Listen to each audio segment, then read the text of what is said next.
नामापिते च मधुरं मधुरं स्वरूपं कर्मापिते च मधुरं मधुरा स्मृतिश्च बुद्धिं प्रबोधय प्रभो मधुबोधशक्तिं विद्यां प्रयच्छ परमां परिभावयामि। कोमलं कूजयन् वेणुं श्यामलोऽयं कुमारकः वेदवेद्यं परं ब्रह्म भासतां हृदये मम। कूजन्तं राम रामेति मधुरं मधुराक्षरम् आरुह्य कविताशाखां वन्दे वाल्मीकिकोकिलं। निगमकल्पतरोर्गलितं फलं शुकमुखादमृतद्रवसंयुतं पिबत भागवतं रसमालयं। मुहुरहो रसिका भुवि भावुकाः तृणादपि सुनीचेन तरोरपि सहिष्णुना। अमानिनामानदेन कीर्तनीय सदा हरिः। नारायणाखिलगुरो भगवन्नमस्ते शिवाय नमः। शिवलिंगाय नमः। तन्मे मनः शिवसंकल्पमस्तु नारायण।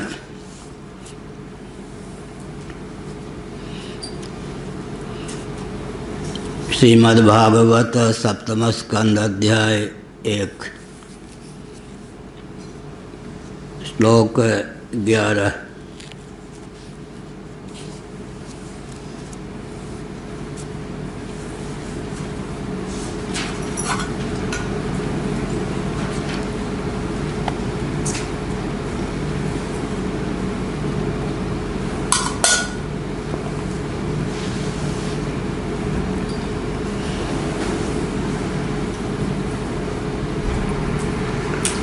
नारायण।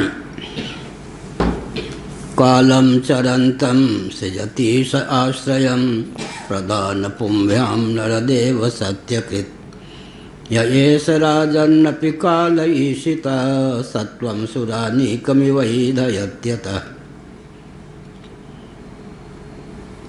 तत्प्रत्यनीकान् सुरान् सुरप्रियो रजस्तमस्कान् प्रमिणोत्युरुश्रव। 6 चरणों का है यह श्लोक। नारायण।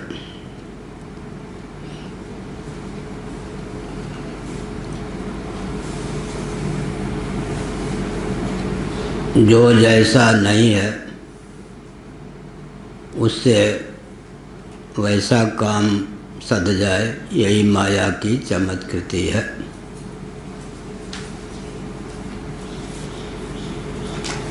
ब्रह्म सर्वथा अविक्रिय ज्ञान घन है, लेकिन उस ब्रह्म से अधिष्ठित जो प्रकृति या माया है उसके 3 सत्व रजस तमस गुण हैं। तीनों गुणों की साम्यावस्था ही माया मान्य है। उन गुणों के योग से भगवान सृष्टि के उत्पादक पालक संहारक सिद्ध हो जाते हैं।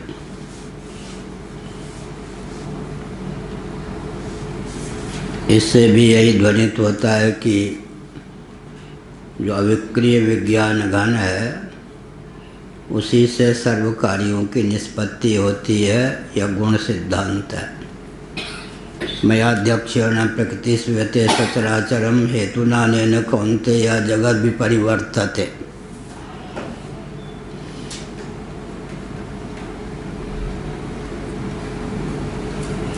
कालं चरन्तं सृजतीश आश्रयं प्रधान पुंभ्यां नरदेव सत्यकृत। राजन, सत्यकृत भगवान सत्य संकल्प हैं। जगत की उत्पत्ति में वे प्रकृति, पुरुष और काल इन तीनों को अपनाते हैं। तीनों के योग से वे सृष्टि की उत्पत्ति स्थिति समृद्धि में प्रवृत्त होते हैं। यावत् संजायते किंचित सत्वं स्थावर जंगमं क्षेत्र क्षेत्रज्ञ संयोगा तद विधिवर्तर सभा। गीता का 13वां अध्याय। क्षेत्र और क्षेत्रज्ञ प्रकृति और पुरुष का संयोग ना हो तो सृष्टि की संरचना न हो। लेकिन संयोजक काल आवश्यक है और तीनों का नियामक भगवान सिद्ध है। चार के योग से उत्पत्ति स्थिति समृद्धि संभव है। एक भगवान स्वयं जो स्वतः सत्य, स्वतः चित, स्वतः आनंद स्वरूप हैं, उन्हीं से प्रकृति को भी सत्ता प्राप्त है, चित्ता प्राप्त है, प्रियता प्राप्त है। काल कलयता महम कलनात्मिका शक्ति काल है। काल के योग से ही प्रकृति पुरुष का संयोग संभव है। महाप्रलय की दशा में प्रकृति पुरुष और काल ये तीनों ही भगवान में विलीन होते हैं। क्षोभ उत्पन्न करने वाला काल होता है। काल का स्वरूप क्या है? कारण को क्षुब्ध कर देना। उत्पत्ति की स्थिति में, संहार की स्थिति में कार्य को क्षुब्ध कर देना। उसी के दो अवान्तर भेद हो जाते हैं। फिरत सदा माया कर प्रेरा काल कर्म स्वभाव गुण घेरा। श्रीमद्भागवत के तृतीय स्कंध के आधार पर तुलसीदास जी ने यह लिखा। फिरत सदा माया कर प्रेरा काल कर्म स्वभाव गुण घेरा। ये जो जीव हैं माया से प्रेरित होते हैं, इधर उधर डोलते रहते हैं, जन्म मृत्यु का ग्रास होते रहते हैं। लेकिन इधर उधर डोलना, जन्म मृत्यु का ग्रास होना, इसमें हेतु क्या है? माया से प्रेरित होकर जीव, माया सीधे मूर्तिमती होकर किसी के सामने नहीं आती। काल कर्म स्वभाव के द्वार से माया बंधन में हेतु है। काल कर्म और स्वभाव, काल कर्म और स्वभाव। पाठक क्रम से अर्थक क्रम बलवान होता है, एक नियम है। काल, स्वभाव और कर्म यह क्रम बैठता है। काल क्या करता है? क्षोभ उत्पन्न कर देता है। क्षुब्ध वस्तु को अगर कार्य की संरचना की आवश्यकता है तो संभावित कार्य के अभिमुख कर देना स्वभाव है। और अगर कारण की संरचना अभीष्ट है तब शुद्ध कार्य को काल ने क्या किया? वस्तु को, कार्य को क्षुब्ध कर दिया। अब क्षुब्ध कार्य को कारण के उन्मुख कर देना, अग्रसर कर देना, यह स्वभाव का काम है। फिर जीवनिष्ठ जो कर्म होते हैं वो क्या करते हैं? परिणाम को उत्पन्न कर देते हैं। सर्ग दशा में, सृष्टि की दशा में कार्य की संरचना हो जाती है। प्रलय की दशा में कारण की संरचना हो जाती है, कारण की अभिव्यक्ति हो जाती है, या कार्य कारण के रूप में परिणत हो जाता है। काल कर्म स्वभाव और माया, इन चारों का जो पारखी है वो व्यवहार में कुशल होता है, कहीं मात नहीं खाता। क्या दर्शन को अपने जीवन में उतारने की आवश्यकता है ना, दार्शनिक तथ्य को। कदाचित किसी ने पढ़ लिया, पढ़ा लिया, पढ़ने पढ़ाने तक सीमा या प्रवचन तक सीमा, उससे काम नहीं चलेगा। दार्शनिक तथ्यों के आधार पर व्यवहार हो, अपने जीवन में दार्शनिक तथ्यों को उतार कर जीवन को दिव्य करने का प्रकल्प हो, वह प्रक्रिया आजकल लुप्त है। कथा कहने के लिए जो योग्य बनते हैं उनकी योग्यता अपने काम नहीं आती। मील का पत्थर क्या इतना किलोमीटर लिखा है, वो तो गमन नहीं करेगा। उसके आधार पर व्यक्ति अमुक जगह जा सकता है। तो प्रवचन सुनने वाले का कुछ कल्याण भले ही हो जाए, लेकिन जो दूसरों को सुनाने के लिए ही अध्ययन करता है उसका कल्याण नहीं होता। अपने जीवन में उतारना चाहिए। तो 4 है काल कर्म स्वभाव, फिर अंत में है गुण। फिरत सदा माया के प्रेरा, काल कर्म स्वभाव गुण घेरा। 5 चीज़ें हो गई, काल कर्म स्वभाव गुण और माया। इन 5 का पारखी होना चाहिए। गुण का अर्थ क्या है? पुरुषा सुख दुखा नाम भोक्तृत्व हेतु रुच्यते। ये हमने गीता के 13वें अध्याय के आधार पर यहाँ गुण की परिभाषा की। गुण माने फल, सुख दुख, मोह। एक हुआ काल, दूसरा हुआ स्वभाव, तीसरा हुआ कर्म, चौथा हो गया गुण माने फल। इन 4 के मूल में कौन है? माया शक्ति प्रतिष्ठित है।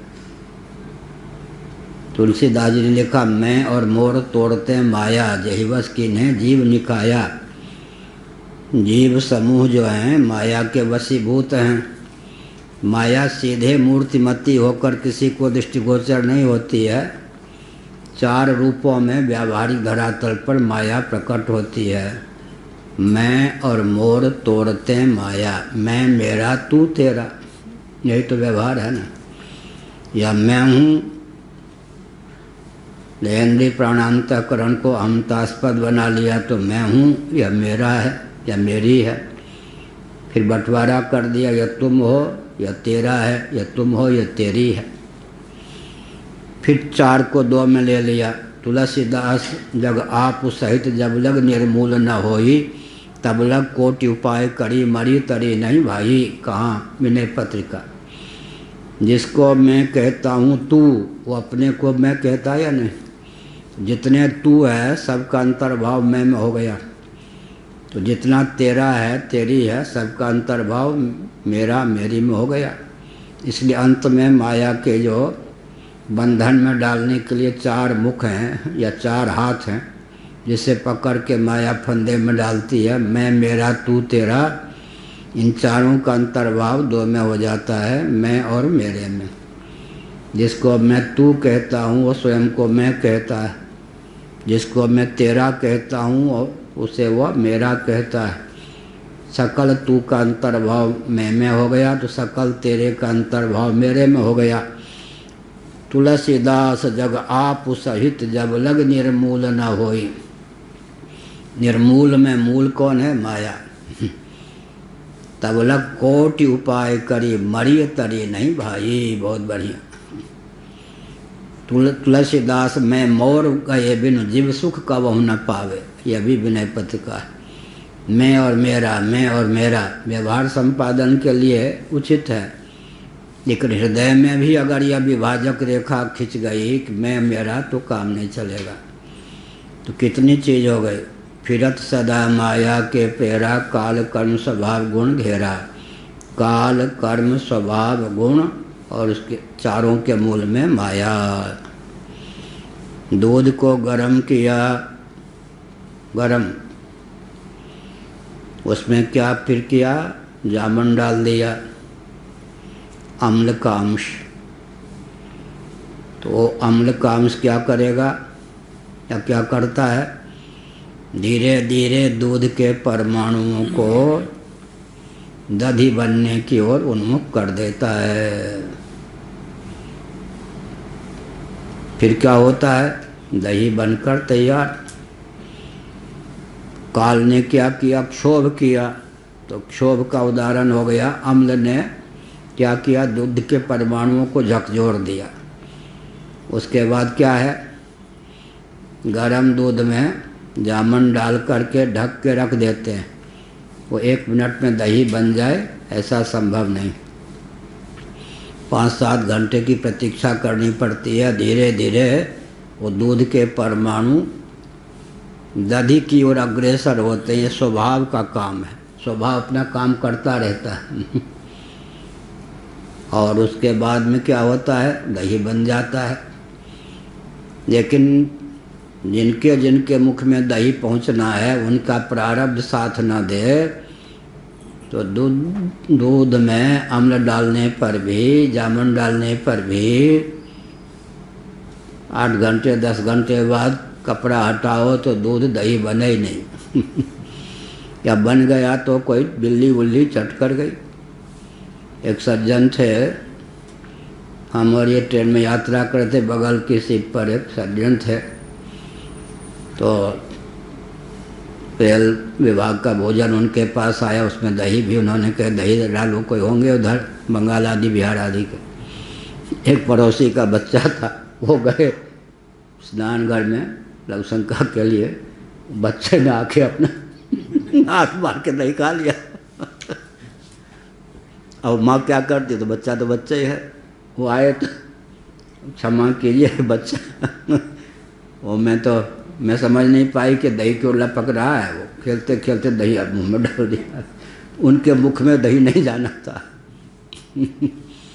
तो काल कर्म स्वभाव, तो दूध, ये दूध किसने किया? अमचूर ने क्या किया? अम्ल के अंश ने क्या किया? दूध, गर्म दूध के परमाणुओं को क्षुब्ध कर दिया। उसके बाद स्वभाव ने क्या किया? उसको हिलाना डुलाना छोड़ दें, बिल्कुल ढक के रख दें। धीरे धीरे उष्ण दूध जो है वो दही बनने की ओर अभिमुख होगा। स्वभाव काम कर रहा है।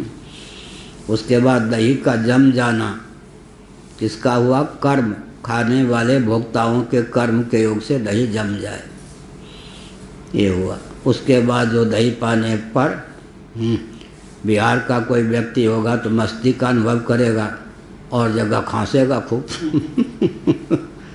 वहाँ तो माघ के महीने में क्या करते हैं, सरोवर में नहा करके, नदी में नहा करके चूड़ा दही नहीं, दही चूड़ा पाते हैं। चूड़ा दही माने चूड़े की प्रधानता, दही चूड़ा माने दही चूड़ा माने दही की प्रधानता। उत्तम भोजन मानते दही पर्याप्त हो और चूड़ा कम हो। हम दिल्ली गए तो डालमिया के यहाँ थे, रामकृष्ण डालमिया के यहाँ 1 साल रहे, लेकिन हम स्वयं अपने लिए भोजन बनाते थे, उनके चौके में नहीं पाते थे। ब्राह्मण ही उनके यहाँ भोजन बनाते थे। फिर भी एक दिन वो सरस्वती देवी डालमिया की पत्नी ने कहा, निमंत्रण दिया, तो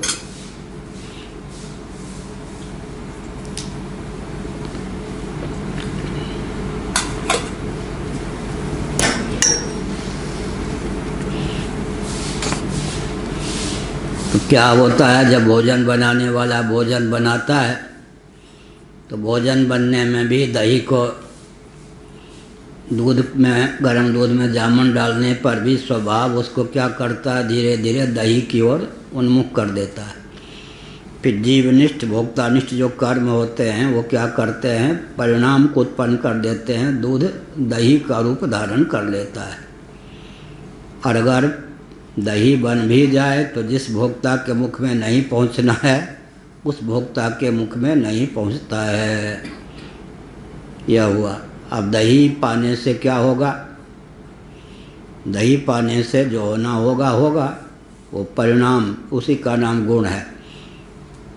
किसी को बहुत बढ़िया दही पाने से आनंद मिलेगा, किसी को बहुत कष्ट मिलेगा, खांसी आदि, अपने अपने स्वभाव की बात है।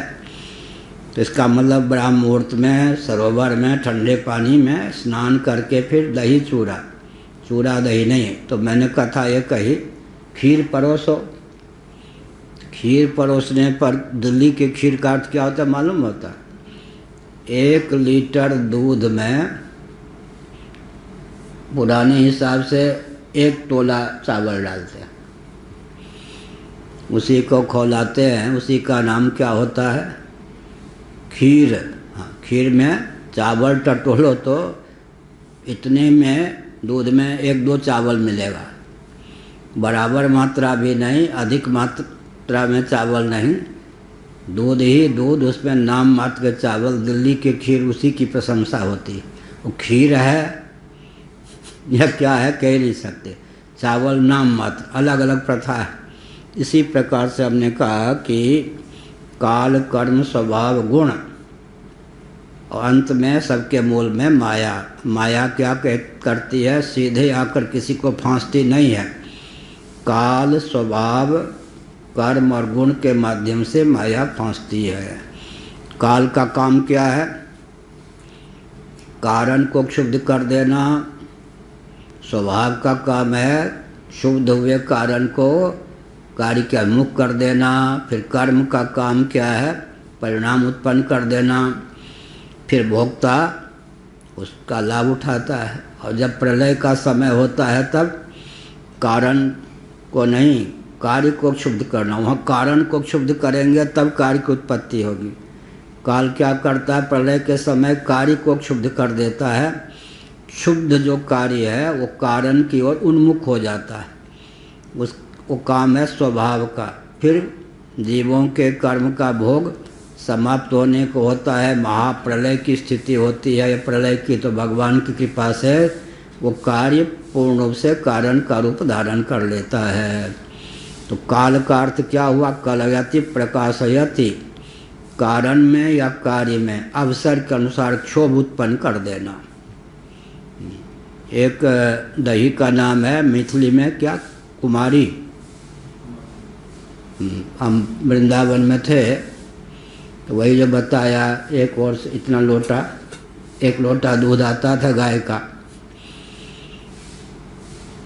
तो इतना समय नहीं कि उसको पी लूँ।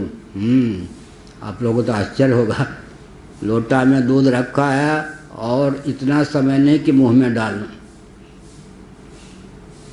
तो फिर क्या हुआ? सर्दी के दिन वो अपने आप बिना जामन डाले दही का रूप बन जाए। उसी का कुमारी कन्या। कुमारी कन्या के समान जामन डाले बिना शीतलता की, शैत्य की प्रगल्भता से जो दूध दही का रूप धारण कर ले। शंकराचार्य ने शंकर भाष्य ब्रह्मसूत्र में उस दही का भी वर्णन किया। व्यवहार में भी बहुत कुशल होंगे। तो दही अपने आप बन जाए बिना जामन क्षोभ। वहाँ क्या करता है?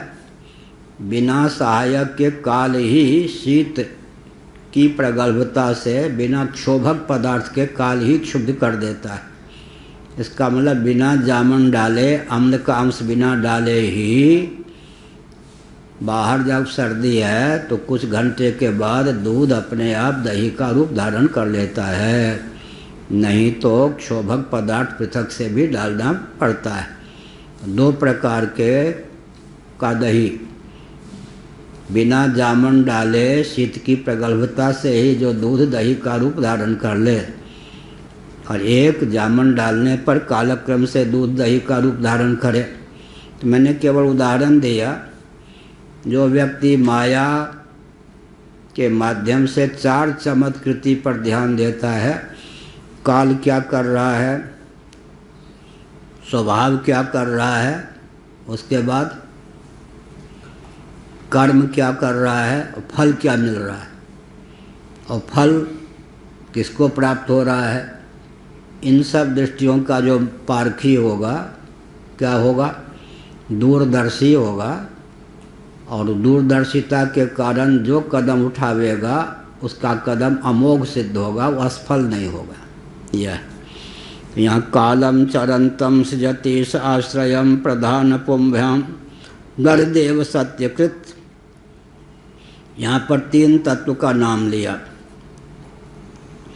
सत्यकृत भगवान, 4 तो हो ही गए। सत्यकृत भगवान हो गए, सत्य संकल्प। और फिर क्या करते हैं? जगत की उत्पत्ति करनी है, मान लीजिए सृष्टि का समय है, तब भगवान क्या करते हैं? प्रकृति 1 पुरुष 2, दोनों को संयुक्त कर देते हैं, मिला देते हैं। जैसे एक गुरुकुल का विद्यार्थी विद्याध्ययन के बाद विवाह कर ले तो कालांतर में पिता संज्ञा हो जाती है। विवाह करने से गृहस्थ संज्ञा हो जाती है। इसी प्रकार से जीव विविध प्रकार के जो हैं उनकी अभिव्यक्ति में हेतु क्या है? प्रकृति और पुरुष दोनों का संयोग भगवान करा देते हैं सर्ग दशा में।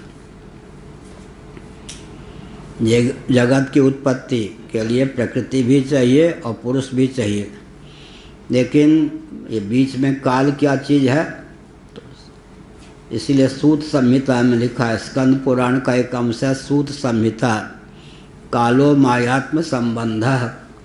काल पर अपनी एक पुस्तक भी है, बहुत सूक्ष्म मीमांसा है उसमें काल की। कालो मायात्म संबंध, माया और आत्मा का, प्रकृति या पुरुष का जो संबंध है वही काल है। काल दोनों को मिला देता है। ये काल की सिद्धि कैसे होती है? प्रकृति पुरुष के संयोग से काल की सिद्धि होती है, एक है। और भगवान कौन होते? संयोजक होते हैं। संयोग कराने वाले कौन हो गए? भगवान। वो क्या करते हैं? प्रकृति या पुरुष को संयुक्त कर देते हैं। उसके बाद क्या होता है? एक एक कार्य की उत्पत्ति होती जाती है महदादि की क्रम से। और संहार के समय भगवान क्या करते हैं फिर? बस वो कार्य को कारण के उन्मुख करने के लिए क्या करते हैं? जीवों के प्रारब्ध को कर्षित करते जाते हैं। इधर क्या करते हैं? कार्य में जो निसर्ग सिद्ध गुण है उसका कर्षण कर लेने पर कार्य कारण का रूप धारण कर लेता है, और कारण में जो अनभिव्यक्त गुण है उसको अभिव्यक्त दशा की ओर कर देने पर कारण कार्य बन जाता है। क्या अर्थ हुआ? पृथ्वी से गंध का कर्षण कर ले तो पृथ्वी जल के रूप में परिणत हो जाए। एक वैज्ञानिक ने इनको पास इनके पास फ़ोन किया होगा 5-6 महीने, ये बीमारी विभीषिका हट जाए तो प्रवचन सुना होगा। हम विज्ञान पर कुछ मार्गदर्शन लेना चाहते हैं, तो हमने एक दिन कहा होगा बहुत से अस्त्र शस्त्र का निर्माण हम लोग कर सकते हैं, मारक मोहक नहीं, लेकिन वो कोई वैज्ञानिकों की टीम हमारे पास नहीं। बहुत विकट स्थिति है, बहुत कुछ हम लोग कर सकते हैं। इन ग्रंथों के आधार पर बहुत से अस्त्र शस्त्र आदि का निर्माण भी कर सकते हैं, लेकिन भारत की स्थिति है कि अपनी मेधा शक्ति को कुचलना, वो शासन तंत्र की दास्ता स्वीकार न करे, वो भारत शासन तंत्र की दृष्टि में मानो अस्पृश्य है, अछूता है। तो हम लोगों की मेधा शक्ति से, भगवान तो उपेक्षा नहीं करेंगे, भगवान ने मेधा शक्ति दी है, तो शासन तंत्र समृद्ध वर्ग जितना उसके बस की बात है, हम लोगों की उपेक्षा करके देश को लाभान्वित होने से ही क्या बचाता है। तो वैज्ञानिक ने फ़ोन किया था, इस चीज़ को हम सीखना चाहते हैं।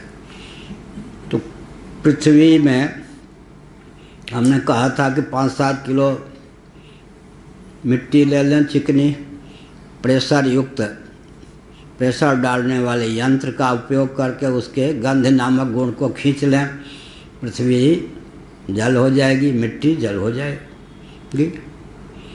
जल से रस नामक गुण को कर्षित कर लेंगे तो जल क्या होगा?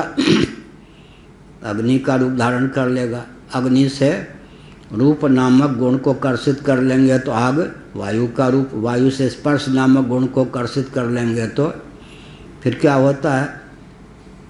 वायु से स्पर्श नामक गुण आकाश, आकाश से शब्द नामक गुण का अपहरण कर लेते हैं भगवान, तो आकाश हम तत्व के रूप में परिणत हो जाता है या अव्यक्त के रूप में। यह प्रलय की दशा है, और सृष्टि की उत्पत्ति की दशा है। भगवान जो तत्व है कारण तत्व, उसमें अव्यक्त रूप से, अनभिव्यक्त रूप से जो गुण विद्यमान है, वो काल के द्वारा उस गुण को व्यक्त होने की ओर कर देते हैं। ज्यों ही कारण के गर्भ से वो गुण खिसकने लगता है, नीचे आने लगता है, त्यों ही वो कारण कार्य का रूप धारण करने लगता है। यह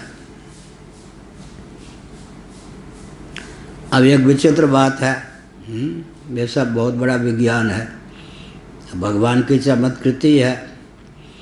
कारण बना रहे और कारण से विलक्षण कार्य की उत्पत्ति हो जाए, तब सृष्टि होगी या नहीं?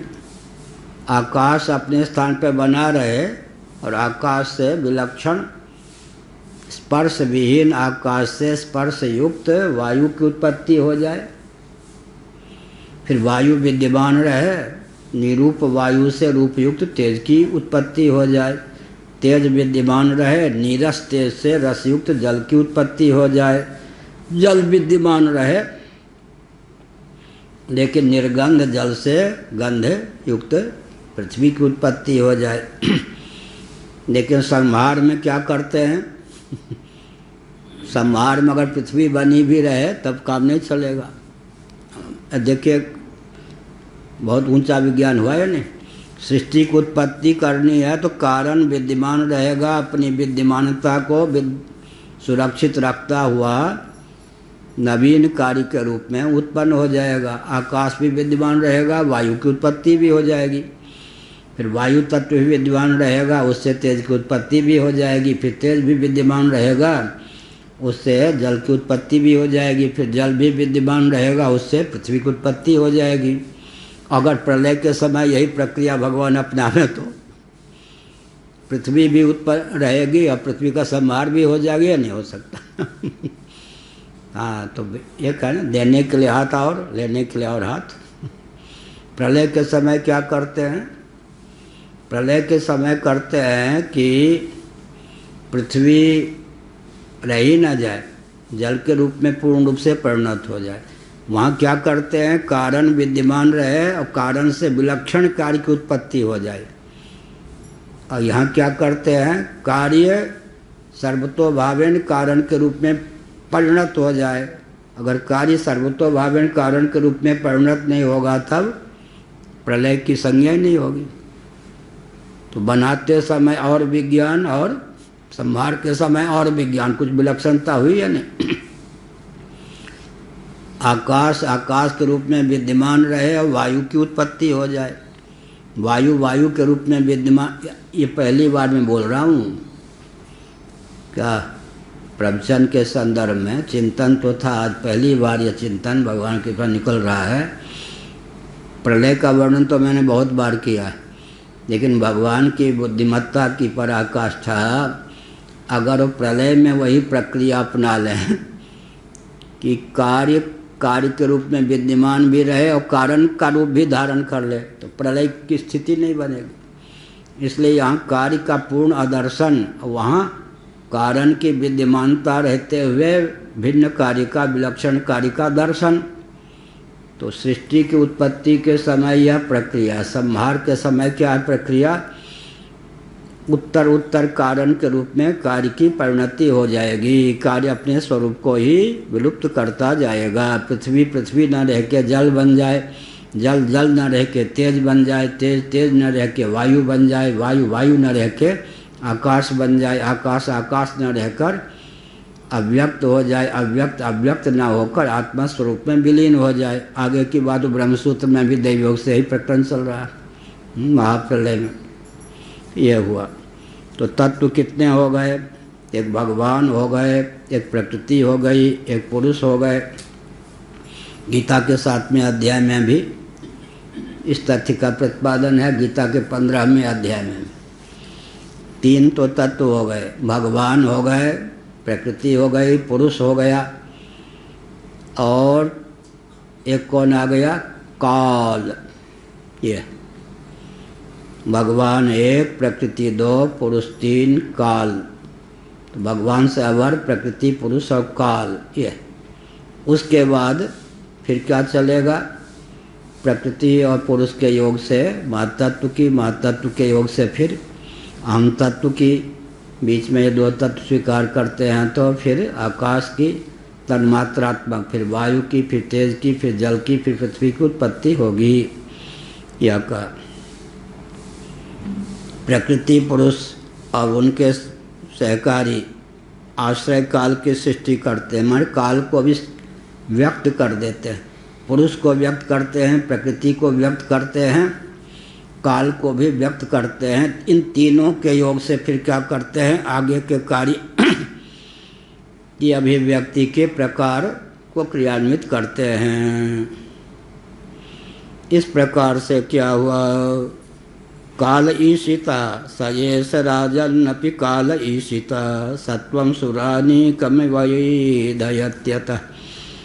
भगवान काल के वशीभूत नहीं हैं, काल के ईश हैं, नियामक हैं। भगवान काल स्वरूप भी हैं, काल के नियामक भी हैं। काल जासु को दंड, तुलसीदास जी ने लिखा। काल मानो भगवान के हाथ में विद्यमान कोदंड धनुष के समान है। फिर क्या करते हैं? सत्वं सुरानीकमिवैदयत्यतः तत्प्रत्यनीका न सुरान सुरप्रियो रजस्तमस्कान् प्रमिणोत्यवृक्ष्रवाः। सत्वमय सत्वगुण की वृद्धि होने पर सात्विक जो प्राणी हैं, देवता इत्यादि, उनके बल को बढ़ा देते हैं परमात्मा। और कभी कभी रजोगुण की प्रधानता होगी तो देवताओं के बल को क्षीण कर देते हैं। तमोगुण की प्रधानता होने पर दैत्य क्या करते हैं? दैत्यों के बल को बढ़ा देते हैं। और फिर भगवान ही क्या करते हैं? फिर सत्वगुण के योग से सृष्टि कर देते हैं या पालन करते हैं। रजोगुण के योग से सृष्टि करते हैं, सत्वगुण के योग से पालन करते हैं, तमोगुण की ओर से की वृद्धि में संभार भी कर देते हैं। यह हुआ। तो सत्वगुण का उत्कर्ष होता है तो दैत्य असुर ये सब के कचूमर निकाल देते भगवान, देवताओं का आगे करके। नहीं तो फिर रजोगुण का उत्कर्ष होगा तो देवताओं का चूमर निकाल दें। ये सब चलता रहता है। इसका अर्थ है यही सृष्टि है, यही खेल है। कभी सत्वगुण का उत्कर्ष, कभी रजोगुण का उत्कर्ष, कभी तमोगुण का उत्कर्ष। और काल के योग से सब फिरत सदा माया के प्रेरा, काल कर्म स्वभाव गुण घेरा। ये सृष्टि की कहानी है। तो ये गोट हैं शतरंज के, प्रकृति, पुरुष, काल और नियामक सबके भगवान हैं। इन तीनों के योग से स्थावर जंगम प्राणी बनते हैं। उत्पत्ति स्थिति संहार की गाथा चलती रहती है। भगवान सब कुछ करते हुए भी कुछ नहीं करते, निष्क्रिय होते हैं। बड़ी विचित्र बात है। भगवान निर्गुण हैं, इसलिए वही सभी गुणों के नियामक हो सकते हैं। क्या? निर्गुण हैं, इसलिए सत्व रजस तमस तीनों गुणों के नियामक भगवान ही हो सकते हैं। अगर वो सात्विक हो जाएं, राजस हो जाएं, तामस हो जाएं, तब काम न चले। भगवान निर्गुण हैं तो गुणों के नियामक,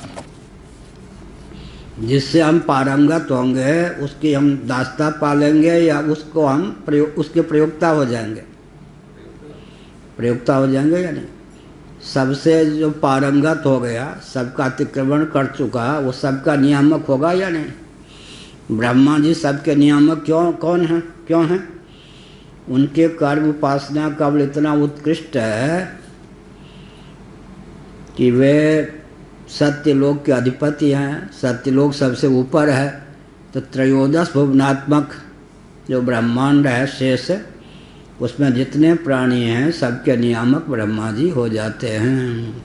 यह अतिक्रांत जो होता है अपने से अवर का नियामक होता है। जो जिसका अतिक्रमण कर जाता है वो उसका नियामक हो जाता है। अतिक्रमण नहीं कर पाता वो नियम में हो जाता है। ये नियम और नियामक की बात। अतिक्रमण का भाव क्या हो गया? जो प्रातःकाल पाठ चला था, अतिक्रमण का भाव क्या हो गया? जिसमें हमारा राग द्वेष नहीं होगा, जिससे अनासक्त हो जाएंगे। महात्म्य को सुनकर समझ करके भी। बच्चे तो खिलौने में आसक्त हो जाएंगे, बहुत कीमती वस्तु में भी आसक्त नहीं हो सकते हैं। जिस वस्तु के, जिस व्यक्ति के जो गुण धर्म हैं, जो उसका महात्म्य है, स्वरूप है, प्रभाव है, उसको समझ करके फिर उससे जो अनासक्त रहेगा वो उसका नियामक हो जाएगा। लोग क्या समझते हैं? आसक्त जो होगा वो नियामक होगा, उपयोगी होगा। बलम बलवताम चाम कामराग विवर्जितम। उधर क्या है? कामराग बलान्वितम। दो तुलनात्मक बिंदु है या नहीं गीता में? काम राग विवर्जित व्यक्ति को आजकल नपुंसक लोग समझते कामना नहीं, राग नहीं, ये क्या करेंगे, क्या हो गया? अरे काम राग विवर्जितम बलम बलवताम चाहम काम राग विवर्जितम। दास्ता तब तक है ना जब तक काम और राग है, प्राप्त वस्तु में व्यक्ति में आसक्ति है, उसके वृद्धि की भावना है, तब तक काम राग है। काम राग बलान्वित जो व्यक्ति है वो दुर्बल होगा, काम राग विवर्जित जो व्यक्ति है वो प्रबल होगा। तो दुनिया यही समझती है कि काम राग से जो रहित व्यक्ति है वो दुर्बल है। को न्योस्ति सदृशो मया, गीता का 16वां, वो तो असुर बन जाएगा।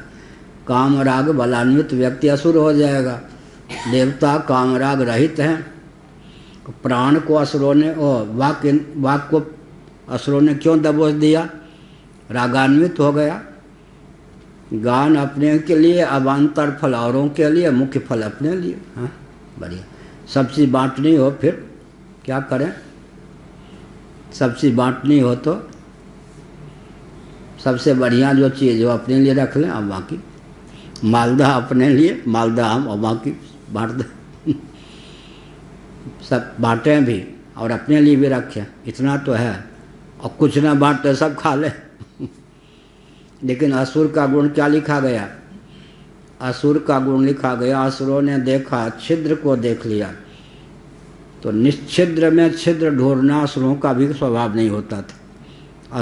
असुर भी उत्तम कौन माने जाते हैं? छिद्र ना हो और छिद्र का आरोप कर दें, वो तो असुरों से भी घटिया व्यक्ति। समझ गए? किसी में कोई छिद्र ना हो फिर भी आरोप कर दें आज मैंने उदाहरण दिया था ना, मैंने आज उदाहरण दिया था।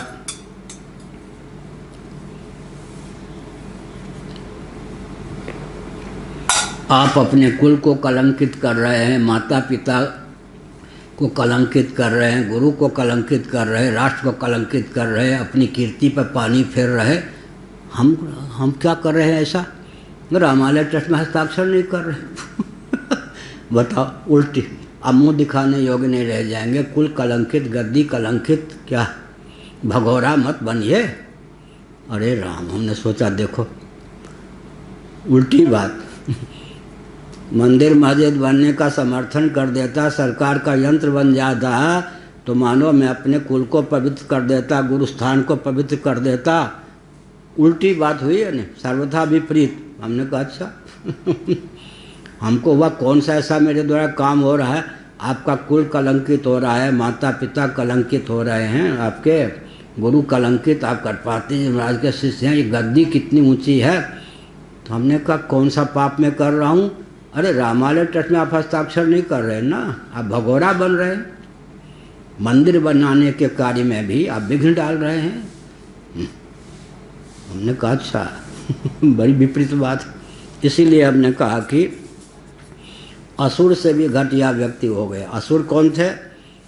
जो जिसमें त्रुटि है, छिद्र है, उसको देख करके डंक मार दे, वो असुर। निश्छिद्र में छिद्र का आरोप कर दे, वो तो असुरों से भी घटिया हो गया, राक्षस। क्या क्या कहें? ये असुरों ने भी जिस देवता में जो छिद्र, उसको देख के डंक मारा। अब प्राण को डंक मारने आए तो 4 खाने चित्त हो गए असुर लोग। क्यों? प्राण को डंक मारने आए तो उसमें आसक्ति नहीं, अहंकार नहीं, स्वार्थ नहीं। इसलिए यहाँ पर कहा कि भगवान क्या करते हैं? सबके नियामक कौन होगा? प्रकृति से अतीत, पुरुष से अतीत, काल से अतीत कौन है? भगवान।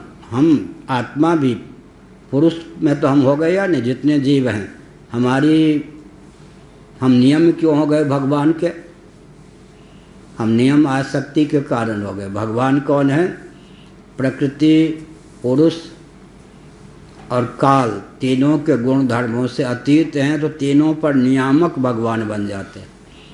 इस ज्ञान को जो आत्मसात कर लेता है, वो मनुष्य शरीर में संकीर्ण सरीखा, परिच्छिन्न सरीखा, नाटा सरीखा, गोरा सरीखा, काला सरीखा, दिखाई पड़ने पर भी वो प्रकृति पुरुष काल तीनों का नियामक बन जाता है। भगवान जिस ज्ञान के बल पर प्रकृति पुरुष और काल तीनों के नियामक बन के संयोजक बन जाते हैं। क्या संयोजक होगा ना, प्रकृति अलग बनी रहे, पुरुष अलग बना रहे, काल अलग बना रहे, तब फिर कार्य की उत्पत्ति नहीं होगी। यह हुआ। अत्रैवोदाहृत पूर्वमितिहास सुदर्शिण प्रीत्या महाक्रतौ राजन् पृच्छते जातशत्रवे। सुखदेव जी ने कहा, राजन, इस विषय में देवर्षि नारद ने अद्भुत प्रीति पूर्वक एक इतिहास कहा था। उस समय की बात है जब राजसूय यज्ञ में तुम्हारे दादा युधिष्ठिर जी ने उनसे इस संबंध में एक प्रश्न किया था। पूर्वजों की गाथा सुखदेव जी महाराज कहने लगे, करने लगे। किनके सामने वर्णन करने लगे? परीक्षित के सामने। राजसूय यज्ञ में पुराण श्रवण के लिए कुछ अवकाश दिया जाता है। पुरोहित हैं, ऋत्विक आदि हैं, यजमान हैं, वो थक न जाएं, और सोने आदि का दिन में विधान नहीं होता। इसलिए क्या होता है, कुछ समय पुराण कथा आध्यात्मिक चर्चा के लिए, यज्ञ की पूर्ति के लिए रखी जाती है। उस समय वो चर्चा करते हैं। तो देवर्षि नारद भी विद्यमान थे। युधिष्ठिर जी ने पूछ दिया। क्या पूछा? दृष्ट्वा महाधूतम राजा राजसूये महाक्रतौ वासुदेवे भगवती सायुज्यम चेदि भूभुजः। राजा युधिष्ठिर ने अपनी आँखों के सामने एक बहुत बड़ी घटना देखी, आश्चर्यजनक।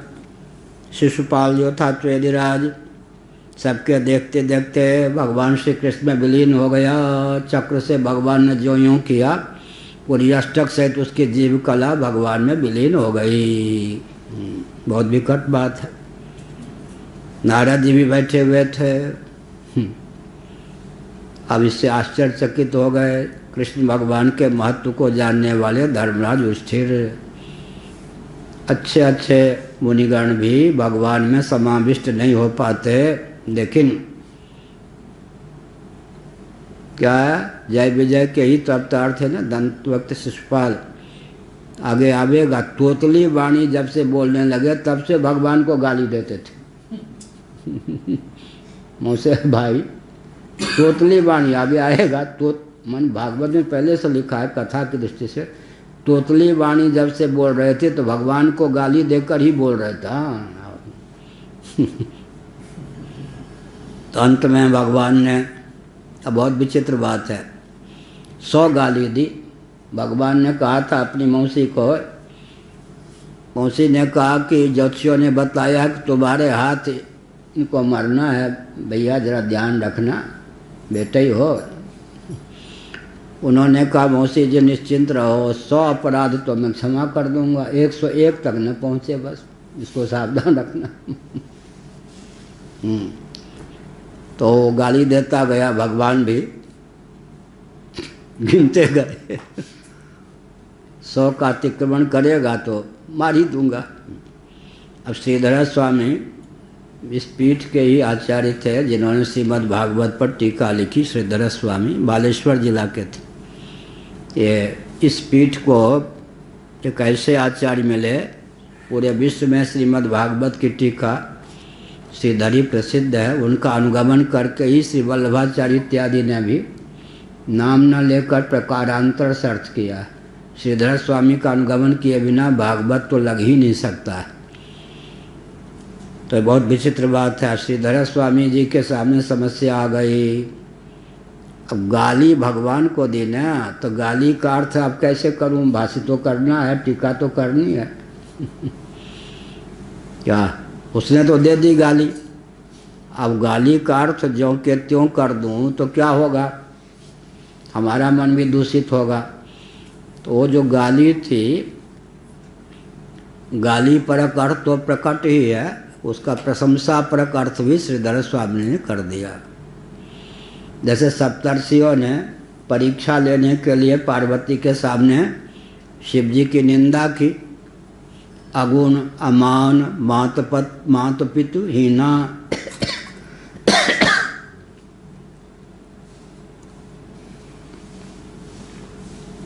अब सप्तर्षि तो शिव जी के द्रोही थोड़े थे, निंदा के व्यास से प्रशंसा कर रहे थे। अगुण हैं, अमान हैं, माता पिता से हीन हैं, स्मशान में रहते हैं, दिगंबर हैं, खाने पीने की कोई ठिकाना नहीं है। पार्वती जी सोचती थी ऐसे पति तो मुझको चाहिए। अगुण जो है जीव के लिए कहा जाए तो अगुण है, कोई गुण नहीं, कोई कला नहीं, कोई। भगवान अगुण है तो प्रशंसा है या निंदा? ये व्यक्ति अक्रिय है, जीव के लिए निंदा, भगवान के लिए अविक्रिय विज्ञान घन है। ये कुछ जानता उनता नहीं। भगवान सर्व क्या है? ज्ञान स्वरूप है, ज्ञातृत्व तो उनमें माया को लेकर है। तो जीव के लिए जो एक प्रकार से अपकर्ष सूचक शब्द हैं, भगवान के लिए अनीश्वर हैं। भगवान ये अनीश्वरवादी है, ईश्वर नहीं मानता। जीव के लिए निंदा है या नहीं? और भगवान का कोई ईश्वर है क्या? अनीश्वर हैं भगवान, माने सबके ईश्वर हैं, उनका ईश्वर कौन होगा? तो जीवों के लिए जो अपकर्ष के द्योतक शब्द हैं वो भगवान के लिए क्या है? प्रशंसा के द्योतक हो गए। इस प्रकार से तो यही बात हुई। उसने 100 गालियाँ दे दी, सिद्धराज स्वामी ने हर गाली का अर्थ प्रशंसा परक भी किया, वो अपनी लेखनी को दूषित न करने की भावना से। तो पूरी अष्टक से जीव कला जो शिशुपाल की थी भगवान में जाकर विलीन हो गई। इससे बहुत आश्चर्य हुआ। अत्यंत तपस्वी, सदाचारी, संयमी महापुरुषों को भी जो गति नहीं प्राप्त होती, सबके देखते देखते पूरी अष्टक से जीव कला शिशुपाल की भगवान में विलीन हो गई। तो आगे कहेंगे न तथा भक्ति योगे न, तादात्म्य चाहिए। तादात्म्य, तादात्म्य माने वैर पूर्वक हो, भय पूर्वक हो, द्वेष पूर्वक हो, राग पूर्वक हो, भय पूर्वक हो, तादात्म्य चाहिए। तदाकार वृत्ति चाहिए, तदाकार वृत्ति। अंतर क्या होता है? वैर भाव सुमिरहि वही निश्चर। द्वेष होने पर जिससे हम द्वेष करते हैं उसके आकार की वृत्ति हो जाती है। राग होने पर वैर प्रीति नहीं दूरे दुराए। वैर और प्रीति को कोई छिपाना चाहे अधिक समय छिपा नहीं सकता और प्रकट हो ही जाता है। वैर अंध प्रेम ही न प्रबोधु। दोनों ही एक ही तरह के हैं। वैर अंधा है, प्रेम को प्रबोध नहीं है, माने वो भी अंधा ही है, बुद्धू है। वैर अंध प्रेम ही न प्रबोधु। वैर अंधा क्यों है? जिससे शत्रुता हो जाती है उसके गुण भी गुण नहीं दिखाई पड़ते, और जिसके प्रति राग हो जाता है प्रेम, उसके दोष भी दिखाई नहीं पड़ते। दोष का आच्छादक कौन होता है? प्रेम। और गुण का आच्छादक वैर। वैर अंध प्रेम ही न प्रबोधु। बहुत बढ़िया। जिससे दुश्मनी हो जाती है उसके गुण भी गुण नहीं दिखते, तो सद्गुण का आच्छादक हो गया। और जिसमें प्रेम हो जाता है, जिससे प्रेम हो जाता है उसके दोष भी दोष नहीं दिखाई पड़ते। यही विचित्र बात है। वैर अंध प्रेम ही न प्रबोधु। तो अब क्या मतलब हुआ? किसी से प्रेम किया तो गए, किसी से द्वेष किया तो गए। राग द्वेष विहीन होने पर भी ही तो तत्व का अंकन होगा ना। जो वस्तु जिस गुण दोष से युक्त है या जो व्यक्ति जिस गुण दोष से युक्त है उसको उसी रूप में देखने की दृष्टि कब होगी? जब प्रेम भी नहीं, वैर भी नहीं। और वास्तव में फिर न कोई वस्तु गुण से युक्त है, न कोई व्यक्ति गुण से युक्त है, न कोई व्यक्ति दोष से युक्त है, न गुण से युक्त है। माने तत्वता सब निर्गुण भी है ही है। तो वैर अंध प्रेम ही न प्रबोधो। तो वैर के कारण, राग के कारण, संबंध के कारण, भय के कारण क्या वो जो भृंगी कीट वो भय का उदाहरण है। राग गोपियों के जीवन में आगे ये सब आएगा। इसका मतलब है ये न के न प्रकार न मन भगवान में सन्निविष्ट हो। अब उसमें क्या है, भगवान का जब अवतार होता है तो पांचों जो क्लेश हैं उनके अक्लिष्ट उपयोग का अवसर प्राप्त हो जाता है। ये पहले 32-33 साल पहले भागवत पर कथा कहते थे तो उड़िया वाक्य यहाँ मैंने कहा था, उड़िया बाजी महाराज के यहाँ। अविद्या, अस्मिता, राग, द्वेष, अभिनिवेश, ये 5 क्लेश है ना, इनको तारक बनाने में जीव समर्थ हो जाता है भगवान के अवतार काल में।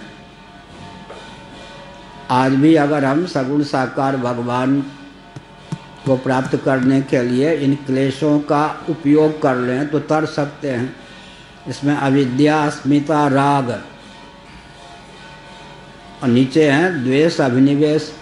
द्वेष और अभिनिवेश का प्रयोग करके शिशुपाल इत्यादि तर गए।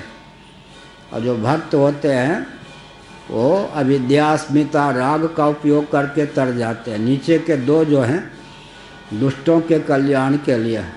और वेन जैसा कोई व्यक्ति हो, न भगवान में राग न द्वेष, नास्तिक शिरोमणि, उसका क्या होगा?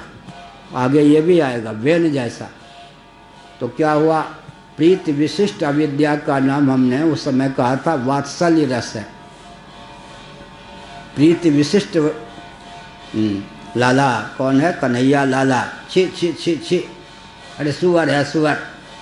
और करदम, करदम माने कीचड़, मैथिली में बोलते कादो।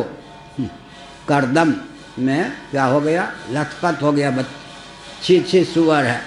अब भगवान समझते ये दिव्य दृष्टि संपन्न है, मैं बड़ा अवतार हो चुका हूँ ना, माता ने मुझे पहचान लिया, छी छी। तो योग दर्शन के अनुसार क्या हुआ? पवित्र में अपवित्र बुद्धि, अपवित्र में पवित्र बुद्धि है या नहीं? तो क्या हुआ? प्रीति विशिष्ट अविद्या। प्रीति विशिष्ट अविद्या माने अन्य में अन्य बुद्धि। किसी की नज़र न लग जाए लाला को, टोना ऐसे लगा दिया। ये सौत तू बड़ी निगाह से देखती है, कहीं मेरे लाला को नज़र न लग जाए। उसकी नज़र तो औरों को लग सकती है, वो ऐसा विचित्र है कि हाँ, औरों की नज़र उसको क्या लगेगी? तो क्या हो गया? प्रीति विशिष्ट अविद्या का नाम वात्सल्य रस है। यह जब मैंने कहा तो पूज्य अखंडानंद जी महाराज बहुत प्रसन्न हुए। ये कहाँ से वाक्य निकाल लिया? निकाला मनन से आया। प्रीति विशिष्ट अविद्या का नाम क्या है? वात्सल्य रस, यशोदा आदि में। फिर है अस्मिता, मधुरी पिराहमिति भावनशीला, जयदेव जी गीत गोविंद। रास पंचाध्यायी में कृष्णोहम, अहमता का विषय बना लिया तो अहमता भी तारक हो गई या नहीं? क्या हो गया? अविद्या भी तारक, अस्मिता भी तारक, और राग भगवान में हो गया। 3 का उपयोग ही हम लोग कर सकते हैं। बाकी जो दुष्ट होते हैं उनके कल्याण का मार्ग वो क्या करें? द्वेष और अभिनिवेश का विषय, उसे मारे बिना नहीं रहूँगा, वो मुझे मारे बिना नहीं रहेगा, ये हो गया अभिनिवेश का क्लिष्ट उपयोग। और द्वेष भगवान से कर लिया, बैर ठान लिए तो भी कल्याण हो जाएगा। अंतर क्या है? अंतर यह कि दृष्ट सुख से वंचित रह जाएंगे। द्वेष करेंगे, मरने मारने के लिए तैयार रहेंगे तो छाती जलती रहेगी, लेकिन बाद में उद्धार हो जाएगा।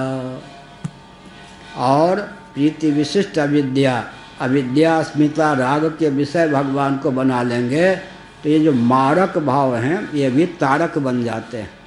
अविद्या भी तारने में समर्थ, अस्मिता भी, क्योंकि विषय महिमना प्रमेय बल इनको मिल जाता है। भगवान को ही अविद्या का विषय, अस्मिता का विषय, राग का विषय, द्वेष का विषय, अभिनिवेश का विषय बना करके अवतार काल में व्यक्ति तर जाते हैं। नारायण अखिल गुरो भगवन नमस्ते शिवाय नमः, शिवलिंगाय नमः। धर्म की अधर्म का प्राणियों में विश्व का गौ माता की गोहत्या भारत सर्वभूत हृदय धर्म सम्राट स्वामी श्री करपात्री जी महाराज की, श्री जगन्नाथ महाप्रभु की, श्री बलभद्र महाप्रभु की, भगवती सुभद्रा देवी की।